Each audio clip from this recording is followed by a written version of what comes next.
All right. First and foremost, give all praise, honor, and glory to Yahweh, Ba'ashem, Yahushai, Ba'ashem, Kakodash. Double honors to the elders and the apostles of Great Millstone who rule well and who is worthy to be counted for double honors. Peace and salutations to you brothers out there pushing this truth wholeheartedly and sincerely and full of the gospel. This is brother Gabar from the Indiana camp, coming back at you again, one other sit down. All right, and this is going to be another installment to etymology of words, and I have today with me temperance. All right, now brother should be familiar with this word. It's written throughout all Paul's writings. It's basically something that we practice on a daily. All right, so without further ado, let's go ahead and get into the word and pull some scriptures on it and show how all of us should be showing temperance on a daily basis. All right, so the word is temperance. You have self-restraint, forbearance, moderation. It says moderation, sobriety, discretion, self-control. From temperance, it says present particularly of temperate to moderate, so moderate. Let's look up the word moderate right quick. I didn't want to go to here, but whatever. Moderate. All right, you got moderate. It says what average in amount, intensely, quality, or degree. So you have basically something that and when you're temperance in something, you basically don't indulge in it. All right, you're more so of moderate. It's something that you how can I say, control. All right, where right here it says what self-control, or what self-restraint, forbearance. Let's look at the word forbearance right quick.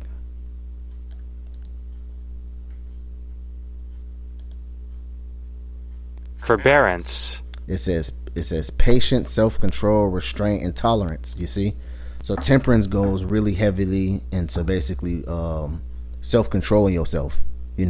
Being balanced. If brothers are familiar with that movie Avengers Endgame. No, it's like it was an Endgame. It was Infinity War, where Thanos told his young daughter. He had the little knife and he put it on his finger and he said, balance as all things should be, So even in the scriptures, it talks about how things supposed to be balanced. It says in the book of Ecclesiastics, where he says, be not overly righteous, but also be not overly wicked. All right. There's a balance when, and the longer you're in this truth, the more you understand that, you have to balance out your time.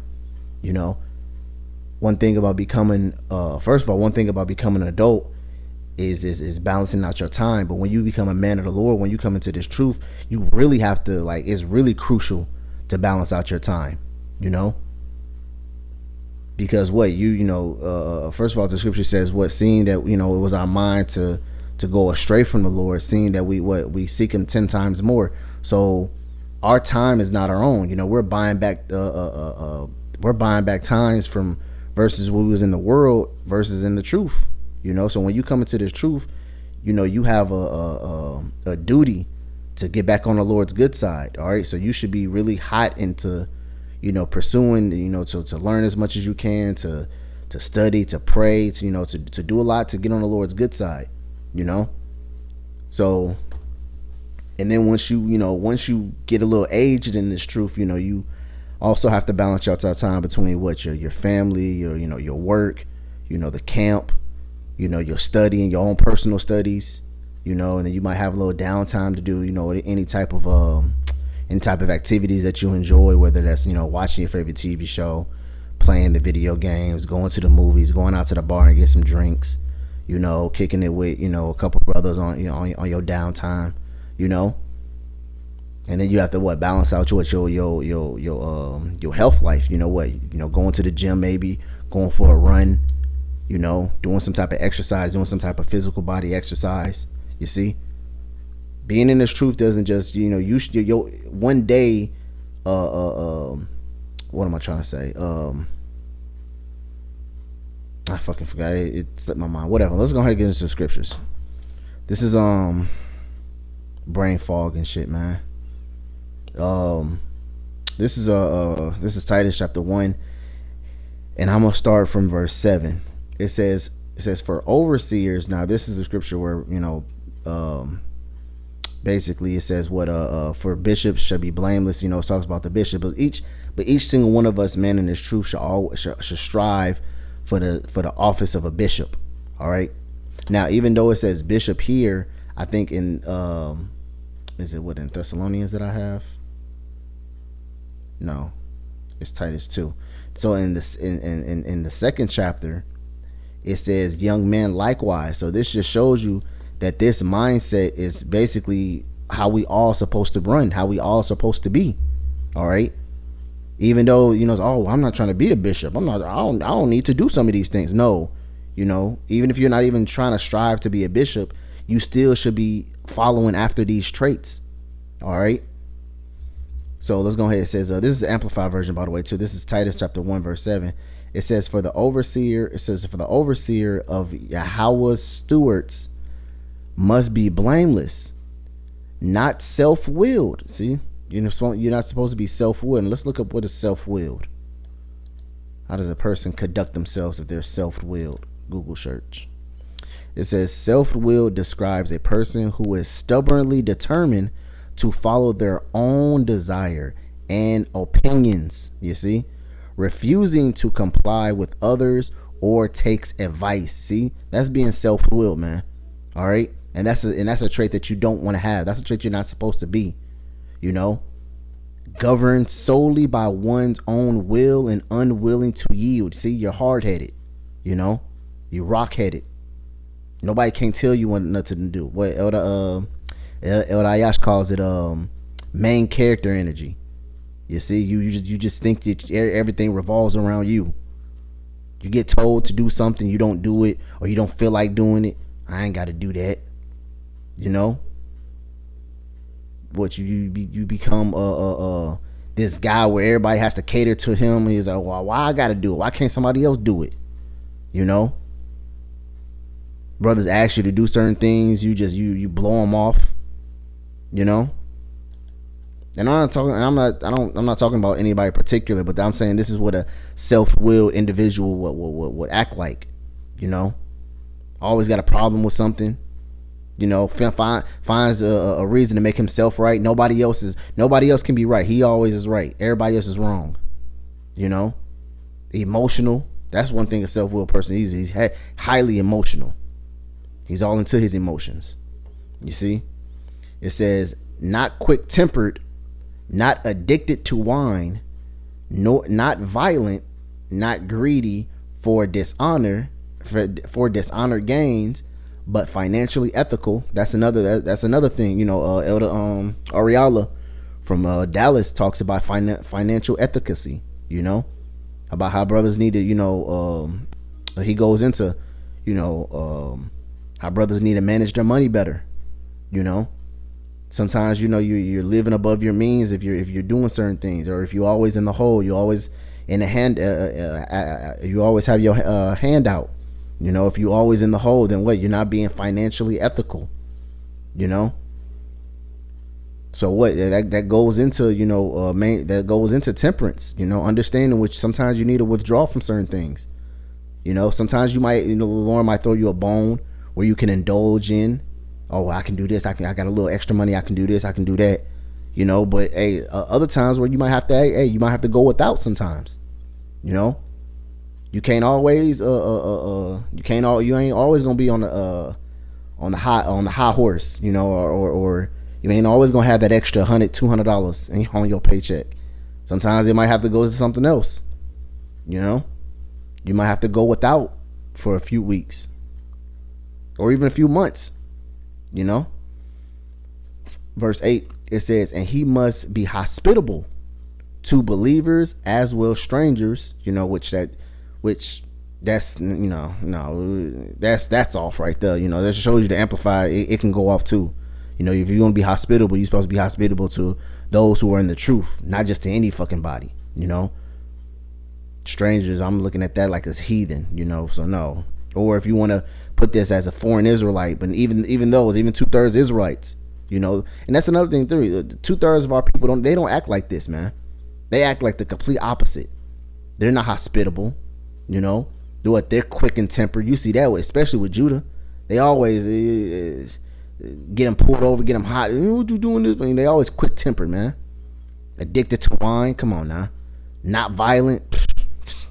Do I need to say anything else? Not greedy for dishonored gains. What's dishonored gains? What do Jake call that? Finessing. Oh, you got finessed.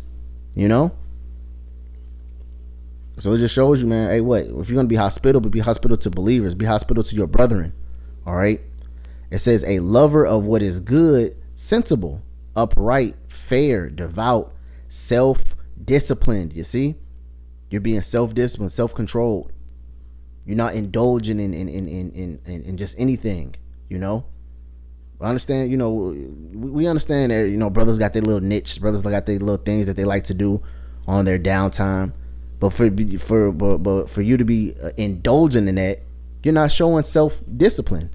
You know, it says above reproach, whether in public or in private. You know, and it really matters when you're in private. You know, when brothers around, that's when you want to straighten up. You get your act right. You sit back like, you know, you've been doing this forever. You know, but what really, to be honest, you like, oh shit. You know, Let me get my straight. Let me put, you know, let me look like I've been doing. Let me make it seem like I've been doing shit. You know, when brothers is around in public, but in private, you slouch back. You know, you don't do what you know. You don't do the requirements that you're supposed to be doing every day. You see, down. You know, it's times where you slip. You know, you might, let's say you forget to read. You know, you had a hectic day. Let's say you woke up this morning, you did with your morning routine, you went to work, you know, you got off and it was a little hectic, you know, so you took a nap and you slept longer than what you expected, so you didn't really get a chance to probably do a video or read or watch a video or whatever. Those days happen, you know, but you don't let it become a pattern, you see? You don't let it, you know, linger you don't let it linger on, where now it's pushing a week, now 2 weeks, now a month. You see, that's when that self-control, that self-discipline comes in at, you know, the ability to regulate your time efficiently. All right. This is Proverbs chapter 25 and verse 28. It says he that have no rule over his own spirit is like a city that is broken down and without walls. You see? So you have to rule your spirit, man. You have to control your spirit, control your inner being, your inner man. All right, because if it's not, you're like what? You're like a city with broken walls. Anybody can just come in, you know. Anybody can just come in, do what they need to do whatever. You're susceptible to demons. All right. The world calls it being open-minded. You know, that's what the world calls what you just basically just willing to do anything. Oh, have an open mind. Be open-minded. Fuck that. Hell no. Would you leave your door to your house unlocked? Would you leave your car door unlocked? Where anybody can just get in and take what they need to take or do what they need to do? You're liable to get your shit taken. Get your house taken. Get your house robbed. Get your car taken. That's what being open-minded leads you to, all right? And by you being open-minded in this world, guess what? You're liable. You're susceptible to demons. A demon might hop on you. Now look at you. Let's leave this in the Amplified. It says, like a city that is broken down and without walls, leaving it unprotected. You see? And what is our protection? Our protection is the scriptures, man. Matter of fact, I think it's the next verse. We're going to get into how you're supposed to what? Put on a helmet of salvation, you know, the shield of faith. These scriptures is our protection. These scriptures is our weapon against this world. And that's how and this is what we use to fight the temptations, the evil, wicked thoughts that we have, you know, to keep ourselves, to keep our body, to keep our spirit up under subjection. We use the scriptures to do that. All right. And guess what, man? 2/3 of our people, they don't have that. They don't have the knowledge and understanding to self-discipline themselves, to tell themselves no. You know, as a nation, man, we're completely destroyed. That's why you got big Keishas out here. You got big Shirley's. You know, you got big senoritas. You know, you got fucking little GMO babies, as the Apostle Rakah likes to call them. They're self-willed. They're emotional. They're violent. Look at the state of our people, man. That is an Israelite who doesn't have Yahweh Bashim Yahshua protecting up over him. See, and we have the knowledge. The Lord has blessed us with the knowledge. You see? So we are to use it. We are to use it to what? Control ourselves. We are a living manifestation of the Lord himself. So we have to walk and conduct our lives as according as such. All right? It says, leaving it unprotected as a man who have no self-control over his spirit and set himself up for trouble. You see? You don't have no control over your spirit. You don't have no control over yourself. And you constantly find yourself constantly getting into trouble. You can't control your temper. You can't control your bottle. You can't control your appetite. You can't control. You can't. Slacking. When I thought of appetite, I thought of for women and food. You know, just every bad chick you see, you got. Oh, I gotta go get her number. Oh, I gotta. You know, I gotta get that. You know.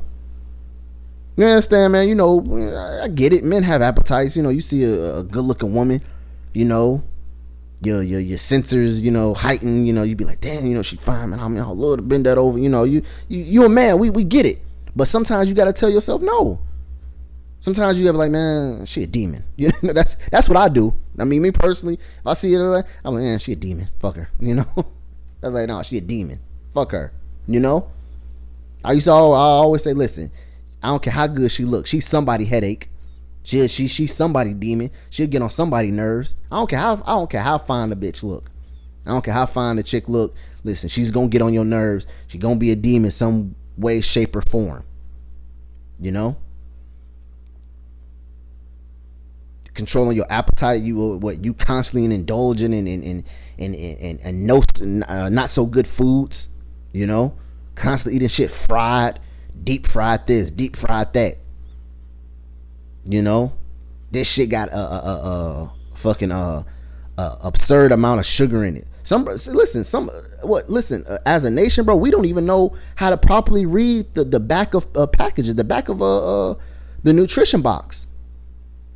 Jake see 30 calories and be like, oh, 30 calories, shit, this whole bag of 30 calories. It say 30 calories, but fucking 20 servings. You see, you don't even know that. Matter of fact,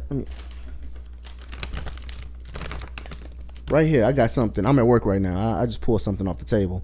This is toffee. This is toffee candy. This says it has 57 calories for the serving. This says the serving per container, which means the whole bag is about 23. So that's 57 multiplied by 23. So if you would eat this whole entire bag in one day, you will be. I don't know where my phone is.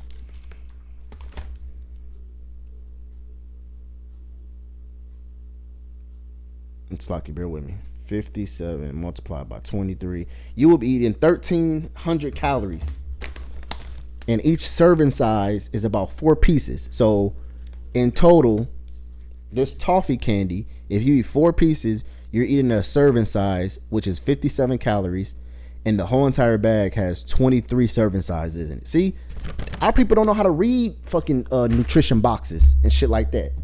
You know, that's why Jake's health is always messed up. I was talking to my woman, man. She was telling me her uncle had fucking diabetes and high blood pressure and cancer, breast cancer and all this. I'm like, God damn, he had a lot going on. You know, he just recently passed a few months ago. But I'm like, shit, I didn't know he had that many. I didn't know he had that much health problems. But it's because of what? Jake's diet. Jake don't know how to fucking keep a fucking Big Mac out of their mouth. Or some fucking some Skittles or Sweet Tarts or whatever. Jake don't know how to regulate their blood sugar. They just eat whatever. They think it's cool. Like Elder Apostle, like the Elder Yashwamba said, man, he said a lot of these foods got drugs in it. You know, Somebody's addicted to something. If you ain't addicted to crack cocaine and any of the other drugs, guess what? You're addicted to sugar. You're addicted to sweets or grease or salt. Yeah, I think, man, we got, it's the devil that's ruling the world, man. And he's willing to do anything to make a quick dollar. You know, destroy your health. You think he uses wholesome and whole foods when he's constructing these foods out here? When you go to your grocery store and you see the fuck is something construction burger sliders, frozen sliders. You think that just consists of ground beef and bread? That shit probably got 70 ingredients in it. Matter of fact, I just seen a video of how many of these fast foods, it's just not even just fast food, how many fucking products has an absurd amount of ingredients in it. You know? A fucking burger has 70 ingredients. A chicken sandwich has 100 ingredients. You know? I'm telling you, man, you know, you have to self-regulate yourself. You have to look at things like this. You know? You have to control, because guess what, man? You'll fuck around and find yourself being destroyed. Because why? You're not self-control. You're not having control of your own spirit. You're just indulging in shit. You're just doing shit. Now I understand, you know, we are in hell, so we only can do so much. But the thing about it is, you have to fight. You know, you have to at least put up a fight. You can't just sit down and take it. This is 2 Titus chapter 2 and verse 6. It says, this is an amplified version as well too. It says, in a similar way, urge the young men to be sensible and self-controlled, and to behave wisely, taking life seriously. You see, now when we read in Titus the first chapter, it said overseer, Yahweh's overseers and his stewards. You know, but right here he's even show you, even young men are supposed to act like this. You know, self-controlled and sensible, taking life seriously. You know, a person who is self-willed, a person who's indulging in bullshit, is not taking life seriously. You know, what did Yahweh Shah say when he said, listen, I come that you might have life, and that you might have it more abundantly. You see, life is within these scriptures. All right, verse 7, it says, in all things show yourselves to be an example of good works, with purity and doctrine, having the strict regards of integrity and truth, dignified. All right, let me read that over. It says, having the strict regard for integrity and truth, dignified. You see, you think 2/3 of our people is dignified? Let's look at the word dignified. What does dignified mean?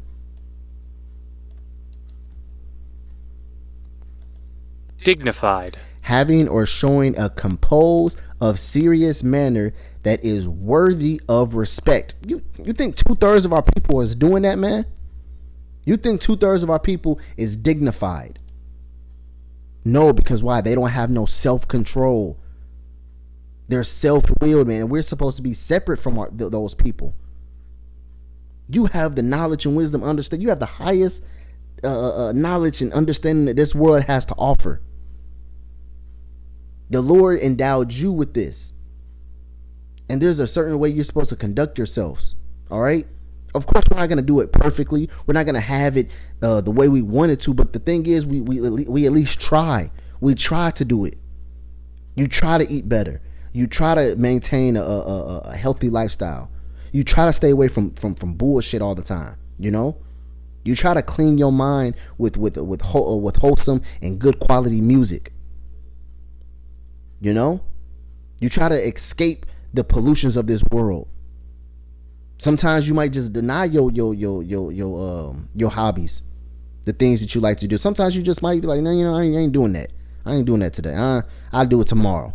You know, I'll do it some other time. I just reject. You don't even know why. You just want, you just want to just show yourself that, hey, listen, I don't need to do this all the time.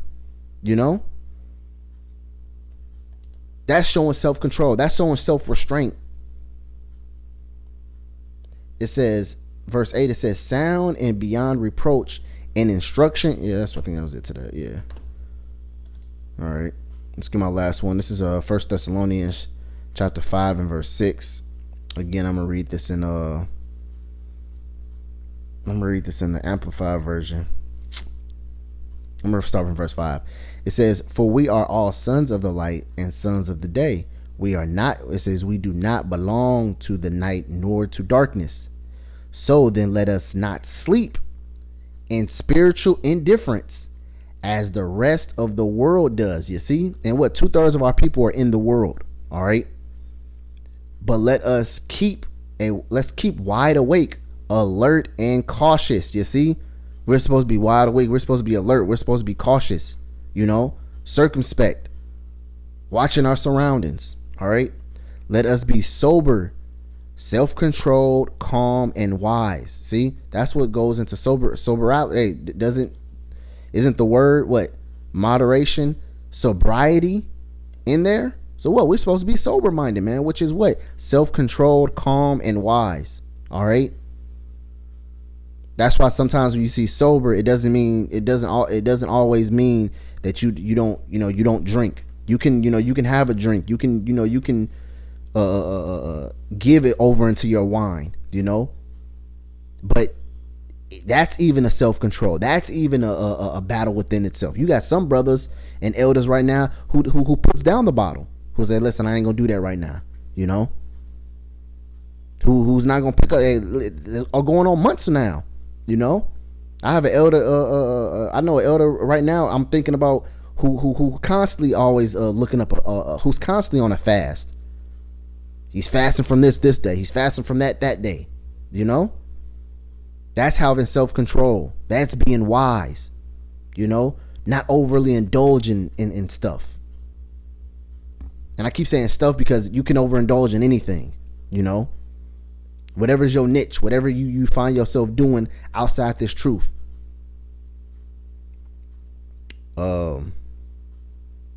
Verse 7, it says, for those who sleep at night, and those who are drunk get drunk at night.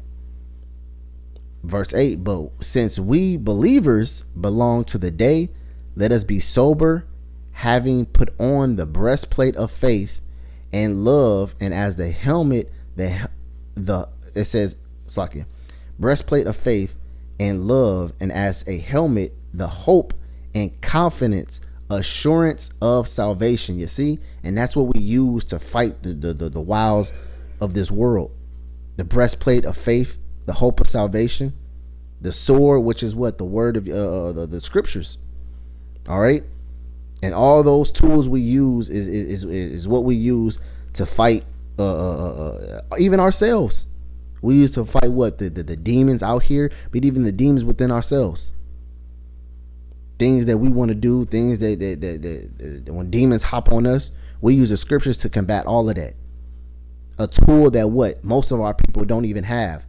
So if we have a tool that actually can fight the demons within ourselves, what do you think 2/3 of our people are doing? They're giving in to those demons. All right. 2/3 of our people, when a demon hops on them and they want to do something, guess what? Their self-will, they do it because they want, that's something I want to do. When a chick feels like she don't want to be with a dude no more and she just want to go get a fucking a choo-choo ran up on her, guess what? She just gonna be self-willed and go get it done. Not even knowing that that's a demon that hopped up on her. Shit, you should go get it. You should go get a train pulled on you for about 5 different dudes. And she go get that done. I want to have fun that night.